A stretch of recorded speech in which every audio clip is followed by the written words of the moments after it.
ওরে সালেকা, ওরে মালেকা, ওরে এমন কেউ নিতে এই জমি পারলো না। এত কম দামে জমি দিলাম, নিতে পারলো না। বন্ধুরা দেখতে পারতেছেন আশেপাশে কি অবস্থা। আমি যদি দেখাই তাহলে জেলখানার আশপাশ দিয়ে দেখতে পারতেছেন বন্ধুরা, সবাই কিন্তু বালি দিয়ে ভরাট করে ফেলতেছে। এই জায়গাটুক কিন্তু আর এমন দৃশ্য আর দেখতে পাবেন না, হয়তো আগামীকালকেই। দেখতে পারতেছেন এখানেও কিন্তু বালু দিবে, এইখানেও কিন্তু বালু দিবে, এইখানেও কিন্তু বালু দিবে। এখানে তো বালু দিয়াই আছে, আর এখানে দেখতে পাচ্ছেন বাড়িঘর দর। আর আমাদের এখানে কিন্তু বালুর কার্যক্রম শুরু হয়ে গেছে বন্ধুরা।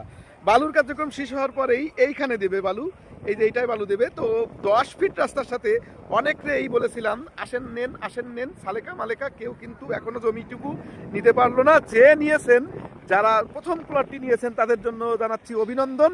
এবং জেলখানার আশপাশ দিয়ে কিন্তু সুন্দর একটা পরিবেশ, সুন্দর একটা স্থিতি এবং জীবনযাত্রার মান গড়ে উঠতেছে।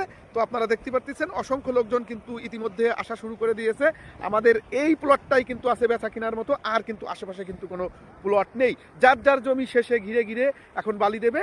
কিছুদিন পরেই এখানে 2 তলা 3 তলা 4 তলা বাড়ি হবে।